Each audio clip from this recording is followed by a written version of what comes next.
Today, we have 3 true stories submitted by Korean ladies online where their future in-laws have crossed the line so far that these brides-to-be have even started rethinking the wedding. Let it bounce. Hello, friends and family. This is Megan Moon, aka Charlotte 미국 사람. So today we have some very interesting stories. These stories have been translated into English from online Korean forums. They were submitted anonymously, so we don't know the people's names. So if we do have to refer to the name, I'm probably just going to call them all Mrs. Kim. But let's get started with the first one. When his family ruins the wedding. Mrs. Kim says, we're both 34 and we've been dating for 2 years and we're preparing to get married. He's a good guy, the type to swing by my place or the studio with a little care package, triangle kimbap and an egg sandwich, a cold Americano, maybe a package of seasonal yakgwa because it's trending, plus maybe a couple of tangerines. He's the type to text, did you eat? 밥 먹었어? Before he goes to any sort of meetings. See, women, we love snacks. Did you see those TikTok videos where men are like soothing their wives by just giving them snacks when she's about to lay into them? Oh, what the heck? You were supposed to be there an hour ago. You always make us late. And you know what? It don't even matter. Time is just a construct. And I feel like society, people can... Oh, thank you. They say a way to a man's heart is through his stomach. But I think for women, it's snacks. Back to the store. But there's one thing that keeps tripping me up. He calls his 30-year-old sister, 우리 애기, our baby. So the first time, I just laughed it off. But by the 10th time, it was starting to bother me. But then I thought maybe I'm just overreacting, right? It's not that big of a deal. See, Mrs. Kim. Now, when I was younger and I saw weird stuff or things that are not normal going on between people, I thought it could happen. But always, inevitably, as time goes on, it gets revealed that there's some sort of unhealthy dynamic going on there, most of the time. So I've learned if anybody has to explain why they're doing what they're doing, and it's not normal, it's probably because they're unhealthy in some way. I don't know. That would have been my first sign to not marry that person because that's crazy. Run away! So then Mrs. Kim says his dad passed away when they were young, and so he stepped up into the role of man of the house. And he still feels responsible for his sister, almost like a parent. Apparently that's why he calls her our baby. She says, I get where it comes from, but it feels really off, especially given our age. Yeah, there's not that big of an age gap, maybe just a few years. I could see if it was like me and my little sister Haley, right? Haley was born when I was 13, going on 14. So she literally was like my baby, but I still would never call her my baby because she is not my baby. In what dynamic do people who are just a few years apart begin to call each other baby? Anyway, that's strange to me. Side eye, I would be doing a lot. So outside of that, as we're preparing for marriage, there are some other strange things that just started popping up. For example, the parents' table at the wedding, which we call 혼주석 in Korean, he wants to do a casual party style. He wants to skip the parents' table altogether and just sit with everyone. So in Korea, at every wedding, there's something called 혼주석, the parents' table. And that's where at the very front of the wedding, the bride and groom's parents sit together at the very front, and there's a part of the wedding where the bride and groom go and bow to pay their respects to each side of the parents. And in Korea, it's not like these two people are getting married. They call it the parents are marrying these kids. So even on the wedding invitations, the parents' names are there. So at Korean weddings, in a sense, the parents are also the stars of the show. So it's a very important thing, and it's weird that he would want it taken out. But Mrs. Kim tells us the reason. His reason is his mom would be alone and it would look sad. So Mrs. Kim says, well, maybe your uncle could sit with her, But he's like, or how about we just don't have the honjusuk at all? But Mrs. Kim says, I'm an only child. This is the one and only day my parents will be able to get that front row special spot at a wedding. So I say no. It has to be there. That's what we do in Korea. And I thought it was the end of it. But a week later, we go to meet my parents for dinner to discuss details of the wedding, etc. And suddenly, he just starts bawling. So my parents thought he was bawling because he was just stressed from wedding preparations. So they try and comfort him and say, oh, it's difficult preparing for marriage, right? But then he says, no, that's not it. I'm just so sad thinking about my mom, how she'll be all alone sitting up at the front of the wedding in the honjusuk, crying. So my parents kindly say, no. We're going to keep those seats, okay? Mrs. Kim says, I'm not only frustrated, but I am shaken. Like, I said no. Yet he went around me to try and ask my parents to get rid of the hunjusok. So it really seems like this guy is trying to use manipulation tactics, like going and crying because you're thinking about your mom having to sit by herself. That's wild to me. You got to know that that mom probably did that to him.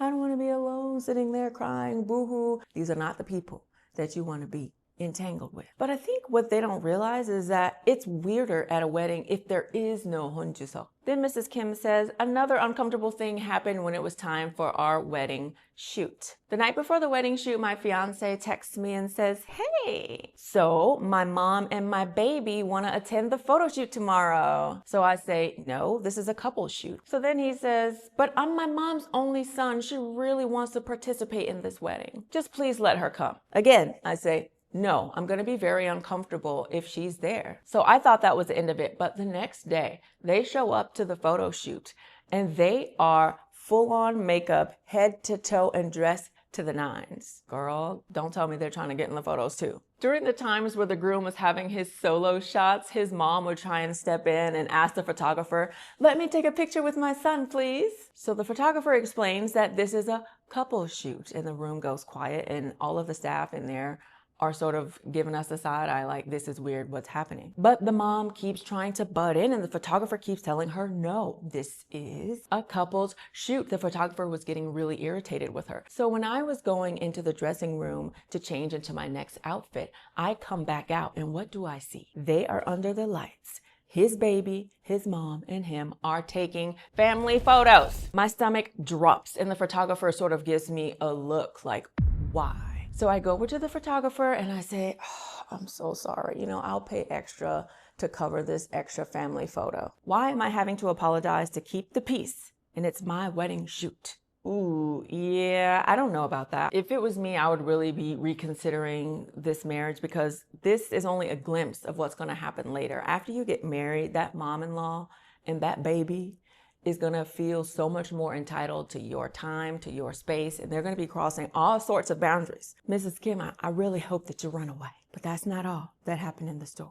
Mrs. Kim says there is another incident. A couple nights later, my fiance called me to ask me about the flower girl. And I told him, you already know that we promised it to my cousin's little sister. He's like the only person with a little kid in the family. So my fiance says, well, my baby has cheerfully volunteered to do it herself. It would be more meaningful to have my sister be the flower girl than a cousin's kid. Your baby is 30 years old. A 30-year-old woman being a flower girl? Oh no, I cannot. That's just ridiculous. The gall of someone, a 30-year-old woman wearing a big floral dress, prancing up and down the aisles and throwing flowers. That is not how it goes. A little kid is the flower girl.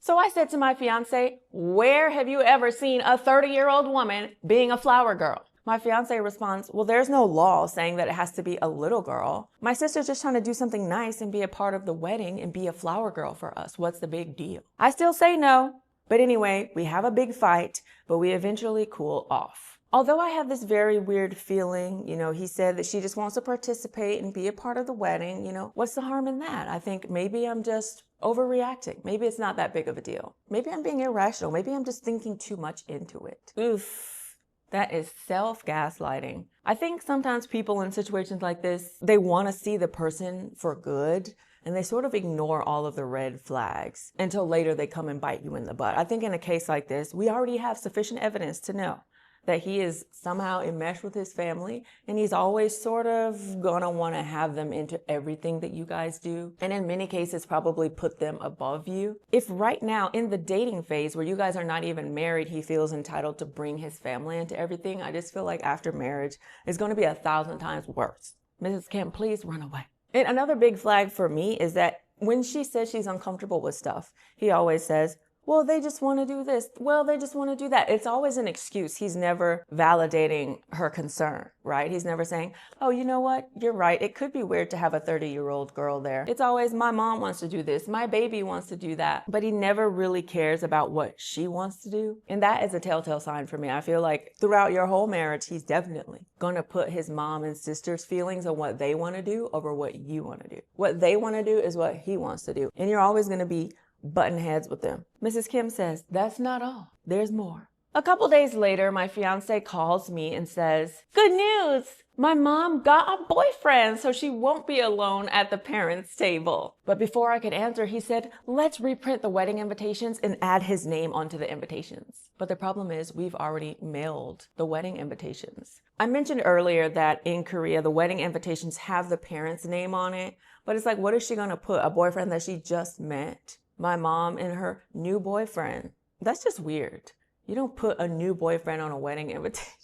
So obviously I said, no, we're not going to reprint them to put the boyfriend's name on it. I'm really starting to reconsider our marriage, but we've already sent out the wedding invitation. So if we cancel our wedding, what will people think? My parents might be crushed if we were to cancel the wedding. I don't know what to do. Oh, Mrs. Kim, please don't go through with it. So one thing about Koreans is they really care what others think around them. And if you already sent out the wedding invitations, you already have everything set, everybody knows a wedding is happening, and then suddenly you cancel it, people worry that people will talk or think negatively about them or their situation. So I've heard of similar cases like this, but look, canceling a wedding is much better than having to deal with a divorce down the line, because inevitably you would definitely have to deal with that. And I would argue it's much more embarrassing and much more difficult than just to have to tell everyone that you're canceling a wedding. And that's what the Korean people were saying in the comments. Do not marry this man. Just leave him be to stay with his mom and his baby forever. The amount of stress she's going to have to deal with and overreach and boundary stomping. And she's going to have to deal with the fact that she will always be second to her guy, because that's what it seems like. He cares more about the feelings of his mom and his baby than he does for her. She's always going to have to be working to keep the mom and the baby happy, because that's what it seems like he does in his life. Listen to everyone in these comments and get out. So that's what I think. What do you guys think? Down below in the comments, let us know. Story number 3. He keeps visiting his late ex's parents' house. This was submitted by, surprise, Mrs. Kim. She says, "I'm engaged and getting married this winter. My fiance is kind, tender, in all the ways you'd want, and maybe that kindness is exactly why I'm here, unsure if marriage with him is actually possible. We met a year and a half ago and fell into an easy rhythm. Only later did I find out that back in college, he'd loved another woman very deeply, but tragically, she died in an accident. So I don't resent her, and I don't resent his grief or anything like that, especially because he lost both of his own parents when he was young, so he was actually raised by his grandmother. So when his late girlfriend's parents lost their daughter, he stepped into their home like a son. He visited on holidays, he called often, he fixed little things around the house. It made sense then, but what I didn't know was that he planned to continue even after we got married, and that he expected me to go with him to pay respects to his late girlfriend's parents." Mrs. Kim says, "I actually found out by accident, because often when we had engagements, he would suddenly say he had to work late and that he couldn't come and he had to go to other places. But one evening he texted, 'I might be late, I'm going to my grandmother's house.' So I worried and asked if she was okay. He said, 'It's nothing, I'm just going to go say hello.' But later I learned the grandmother he meant was actually his late ex's mother. Once I started asking questions, the truth came out. He goes once or twice a month to see him. He says it's because they're lonely. One time when I borrowed his phone for a moment, a message popped up and it read, 'Can you come this weekend? Dad keeps talking about your kimchi stew. We're so grateful you're our son. Your parents would be proud.'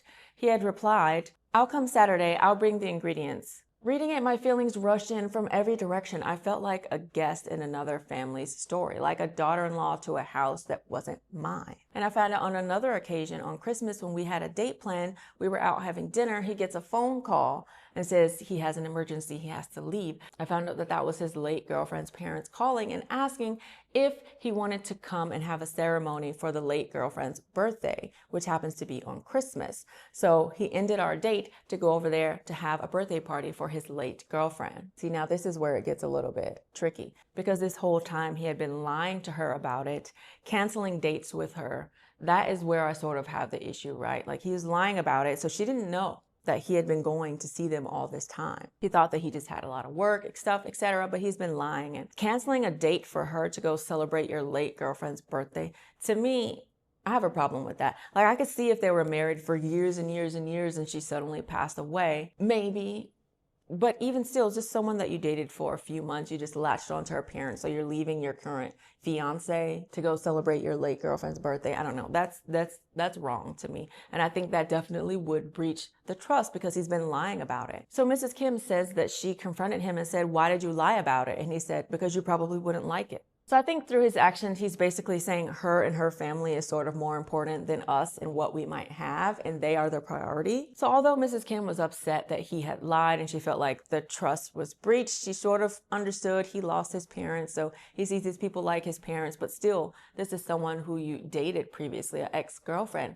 She sort of feels like she's in the shadow of this girl, especially if he's leaving me to go be with her parents to do things for them or to celebrate her birthday. So Mrs. Kim said, when I asked how this would work after we got married, he barely hesitated. He said, "Of course, we're going to keep visiting and we're definitely going to stop by together because you need to introduce yourself." I asked, would I have to do all the things that are required of a daughter-in-law? He said, "No, you just have to come and see them once or twice a month." But Mrs. Kim says the pattern ran deeper. On certain days, he grew quiet. He stopped messaging a lot, would cancel activities. I learned that that was because it was the death anniversary and birthday of his late girlfriend. During those times, he would always take a call in the middle of our date and then suddenly leave and say he was busy. It was because he was going to visit them. I tried to be understanding, but it still hurts. And then one time when I went to go meet them, he handed them an envelope which said cash for medicine, explaining that their pension is small and that if his own parents were alive, they'd tell him to show parental fealty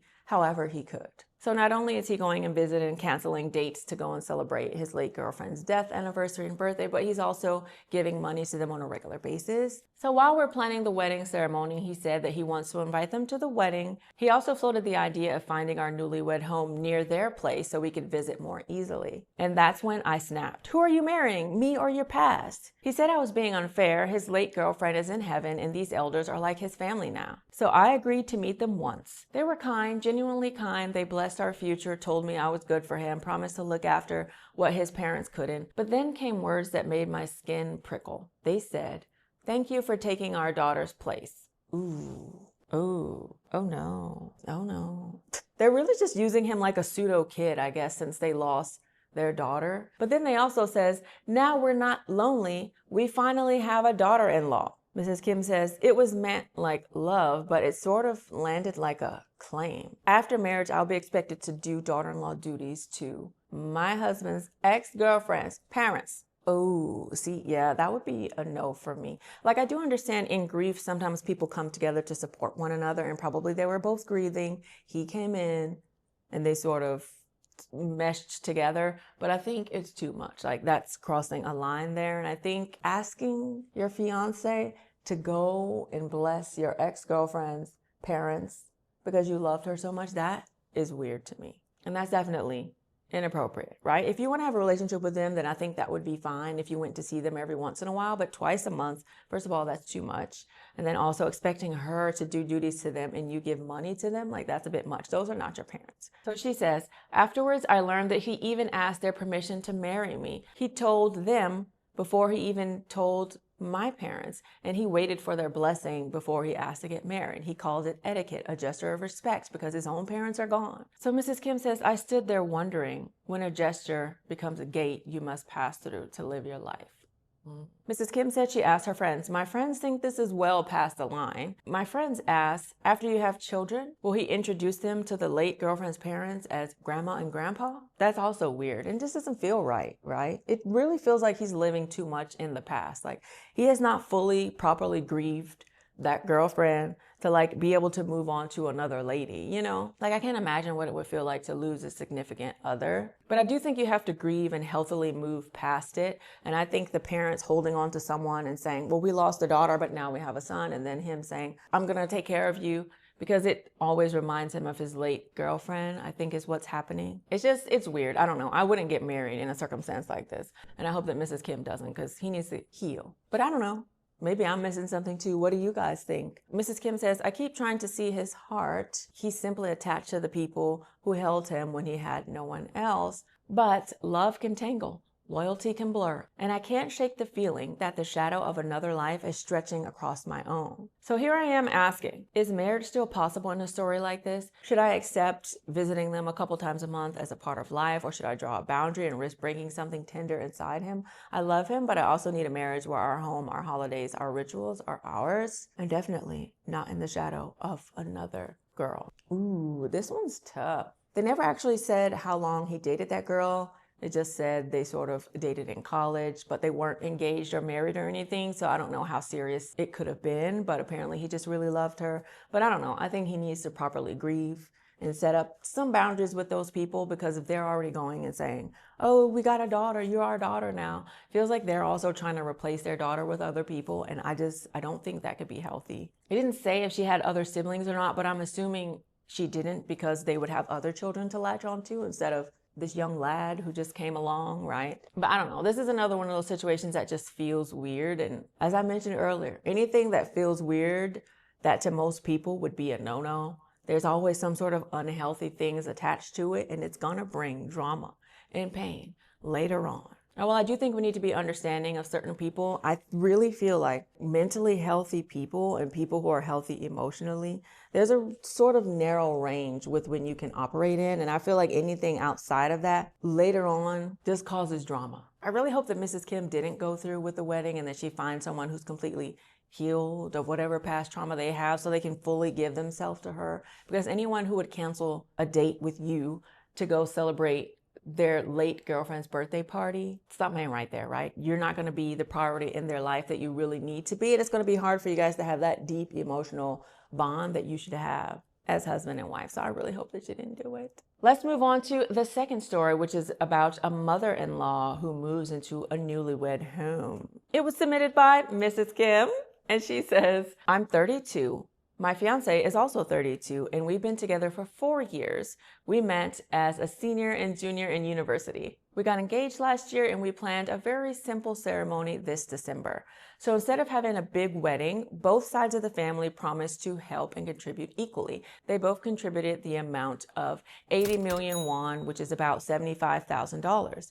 So just for ease of telling the story, 80 million won is $80,000. 100 million won, $100,000. You see where I'm going here? Just to keep it fluid. We as a couple were able to save 210 million won, $210,000 ourselves. I saved $100,000 and he saved $110,000. And we took a small loan of $60,000 so that we could buy a $430,000 brand new apartment. The thing that I loved about this apartment is that we were the first occupants to go there. No one has ever lived there. Everything is untouched, and it sits that perfect distance from both of our workplaces. And as a plus, it's not too close to either side of the family. But because of my year-end work schedule, we decided to pay for the house now and just move in a little later in February so that we can use the fall to have the interior redecorated to accept any deliveries and just get the house set up. So one evening my phone buzzes and it's my mother-in-law. She says, "밥 먹으러 와. Come over and eat." So I thought, of course, they've called my fiance too, but when I got there, it was just me. So I'm sat there at the table. My future mother-in-law has her hands folded on the tablecloth and she says, "Our jeonse lease ends in early September." If you don't know what jeonse is, jeonse in Korea is a form of renting where you just give a big sum of money and then you stay in the house for 2 years, and then when you leave, you get it back. So you're not actually paying rent and losing it. So the mom-in-law's jeonse lease ends in early September. Mom-in-law says, "We had looked at a modest $220,000 apartment just for the two of us to stay, me and the father-in-law. But since we contributed $80,000 to help you guys get married, our budget is a bit thin. We have a friend who owes us money and they should return the money around the end of the year. But until then, we don't really have a place to stay." Mrs. Kim says she glances up as if it's the simplest equation in the world and says, "You know, your brand new apartment is empty until February. Maybe we could live there for a couple months. We can help handle the contractors, accept any, furniture deliveries and, overlook the interior design stuff. We can help." But Mrs. Kim says the air in my chest goes tight. I want to feel grateful that they want to come and help with that other stuff, but gratitude is much different from giving up the first chapter of our home. I thank her. Oh, thanks for being willing to help with all this stuff, but you can't move into our house. This is our newlywed house. To me, the reason why I liked that house and why I selected it was because nobody had ever lived there. It was like we're starting the new chapter of our marriage and a fresh home. So Mrs. Kim denies her living in that house and says she wants to be the first person to live there after they get married with her husband. And Mrs. Kim says, how about I take out a loan to secure some funds to help you guys, have a short-term rental until you can get your money from your friend and get the apartment that you wanted. But my mom-in-law wrinkled her brow and said, well, what about interest? Who's going to pay the interest? And Mrs. Kim says, I'll pay the interest. That's fine. I don't want you in that house. But then mom-in-law says, we contributed all that money into that house, so you should think of the home as ours because we contributed most of the money. Mrs. Kim says, why do they think that? They only contributed $80,000 out of the whole 430. So on my way home, I called my fiance. He said he had no idea that his parents were thinking of moving into the home, and he didn't even know that she was invited over to dinner. See, the parents, they probably knew their son was likely going to say no, so they thought they could corner the daughter-in-law and get her to say yes. A lot of in-laws feel like they're higher on the hierarchy than you are, so they feel like if they talk to the daughter-in-laws, they can pressure her to do something, maybe go around the son who probably would say no. But my fiance calls his parents and tells them, no, you cannot live there. He repeats it, no, you cannot live there. Do not move anything into that house. Mrs. Kim says, so the next day when I went to the apartment to check on some stuff, the security guard recognized me and said, hey, your parents or whoever in your family brought some bedding and basic things to the apartment last night. When will you guys officially move in? And then a friendly neighbor came by and says, hey, I saw two elders moving into apartment 1445 yesterday. Are you the daughter-in-law? Oh, so they done went and moved into that apartment when both of the people said no. How do they even have the password? Go change it. Take it back. But Mrs. Kim says, so then I call my fiance and say, hey, your parents said that they've moved some stuff into the place. Call them and tell them they can't move in. So then the fiance calls them and says, hey, what are you guys doing? You can't move into the house.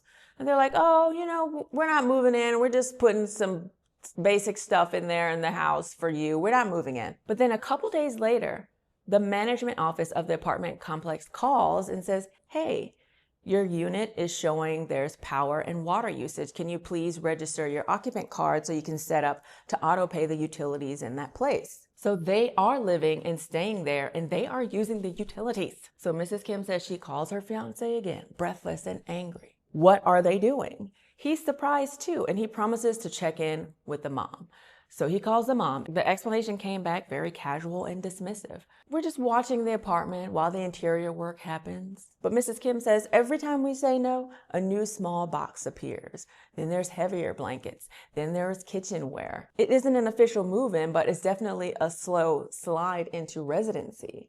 And to everyone around us, it already looks like they moved in. So up until this time, Mrs. Kim didn't tell her parents what was happening, but she eventually called her mother and told her about the situation. Her mom was like, absolutely not. And her mom tells her a story. Her aunt actually had that exact same situation happen, except when the in-laws were in there, they didn't leave. They stayed there for over 5 years and they all had to live together in that home. And the mom says there's no guarantee that that friend will give them the money back. What happens if the friend doesn't give them the money back? After you get married, are you just going to all live together? When are they going to leave? And her mom tells her that once someone begins living in that house, it's going to be 50 times harder to ask them to leave. Right after that phone call, the management office calls again to follow up on the occupant card. Utilities are still being used. You need to make the card. So I go to my in-laws and speak directly to them. Look, I'm glad that you guys are trying to help, but we cannot allow you to live in our newlywed home. And the father-in-law is like, hey, we paid for this house. Why is that such a problem? So Mrs. Kim answers with numbers. We put in $210,000 and $60,000 in loans. Your support was $80,000. We have paid a lot more. This is not your house. The room gets very still. And then the mom says, fine, return the $80,000 in. 그럼 8천만 원 돌려줘. Okay, we'll return it, but you need to get out ASAP. As the silence settles, my fiance's face is pale because he's trying to appease both sides, but we leave the house very quietly. That night, I start calling banks to try and take out a loan so that we can just return the $80,000 to them because I do not want them in that house. But then the next day, my fiance calls out of nowhere and says, oh, my parents found another place through a friend and they signed. It was a big relief His mother phones to apologize that they were desperate and pushed too hard, and it was decided that they would not give back to $80,000 in wedding support because the parents no longer needed it and said it was a gift. So our apartment remains what it always was meant to be, our first home, untouched until we cross the threshold together. That's so interesting. I understand where she's coming from, not wanting her in-laws to have lived in the house where she wanted to. But this one's kind of a gray area. It's like, if they seem like people who don't cross boundaries and they're good for their word, then do you let them stay there? But then if they stay there and they have to keep staying there, and then you have to stay with them, that could be awful. But in this case, they broke the boundaries and they went to stay there even though you said no. So that tells me that they're not going to be very nice in-laws to live with, and they're constantly going to be pushing the boundaries, right? So what do you guys think? Would you have let your in-laws stay in the newlywed house beforehand? This is one where I'm kind of on the fence about. I'm like, I don't know. It depends on what kind of people they are and if we know for sure that they can get out of the house or not. But what is certain is that them crossing the line and going in that house without permission, that's absolutely not. But let me know down in the comments below. Do you know of any similar situations where things like this have happened? Have you heard any stories? I want to know down below. That's one of my favorite things, reading the comments to hear what you guys have to say. But there are so many interesting posts that Korean people post about the situations that they're in and the things that they're going through. If you want to hear more stories like this that Korean people are just posting online about their situations, let me know down below. Let me know if you want me to just stick in the in-laws realm or go to other things, between people, between friends, between co-workers, etc. Just let me know. Thank you guys so much for watching this video. If you like this video and you'd like to see more videos, please subscribe to my YouTube page, which is down below. Don't forget to follow me on Instagram, Twitter, TikTok. Like me on Facebook, and I will see ya.